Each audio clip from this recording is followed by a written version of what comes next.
ज्ञान the treasure में आपका स्वागत है। और हम आपको बताएंगे कि तुलसीदास द्वारा रचित रामचरितमानस से जुड़ी कुछ रोचक और अनसुनी बातें।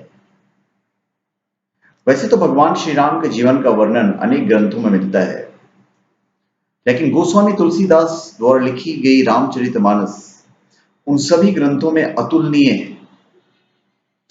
धर्म ग्रंथों के अनुसार संवत 1633 के अघन मास के शुक्ल पक्ष की पंचमी तिथि को गोस्वामी तुलसीदास जी ने ग्रंथ पूरा किया था। आज हम आपको गोस्वामी तुलसीदास तथा रामचरितमानस के संबंध में कुछ रोचक बातें बताएंगे जो शायद आपने नहीं सुनी होगी। गोस्वामी तुलसीदास का जन्म संवत 1554 में हुआ था। जन्म लेने के बाद बालक तुलसीदास रोए नहीं, बल्कि उनके मुख से राम का शब्द निकला। जन्म से ही उनके मुख में 32 दांत थे। बाल्यावस्था में इनका नाम राम बोला था। काशी में शेष सनातन जी के पास रहकर तुलसीदास जी ने वेद वेदांगों का अध्ययन किया। संवत 1583 में तुलसीदास जी का विवाह हुआ। वे अपनी पत्नी से बहुत प्रेम करते थे। एक बार जब उनकी पत्नी अपने मायके गई तो पीछे पीछे ये भी वहां पहुंच गए। पति ने जब यह देखा तो उन्होंने तुलसीदास जी से कहा कि जितनी तुम्हारी मुझ में आसक्ति है, उससे आदि भी यदि भगवान में होती तो तुम्हारा कल्याण हो जाता। पत्नी की बात तुलसीदास जी को चुभ गई और उन्होंने गृहस्थ आश्रम त्याग दिया और साधु वेश धारण कर लिया। एक रात जब तुलसीदास जी सो रहे थे तो उन्हें सपना आया। सपने में भगवान शंकर ने उन्हें आदेश दिया कि तुम अपनी भाषा में काव्य रचना करो। तुरंत ही तुलसीदास जी की नींद टूट गई और वे उठकर बैठ गए। तभी वहां भगवान शिव और पार्वती प्रकट हुए और उन्होंने कहा, तुम अयोध्या में जाकर रहो और हिंदी में काव्य रचना करो। मेरे आशीर्वाद से तुम्हारी कविता सामवेद के समान फलवती होगी। भगवान शिव की आज्ञा मानकर तुलसीदास जी अयोध्या आ गए।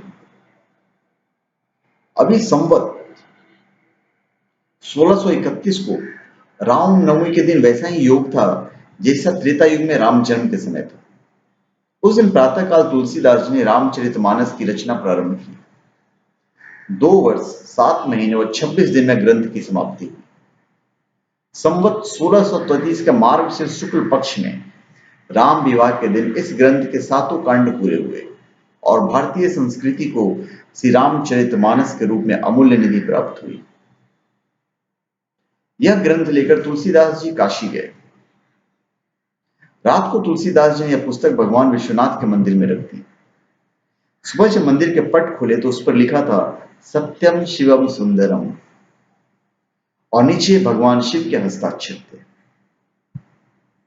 उस समय उपस्थित लोगों ने सत्यम शिवम सुंदरम की आवाज भी अपने कानों से सुनी। अन्य पंडितों ने जब ये बात सुनी तो उनके मन में तुलसीदास जी के प्रति ईर्ष्या भावना होने लगी। उन्होंने 2 चोर श्री रामचरितमानस को चुराने के लिए भेजे।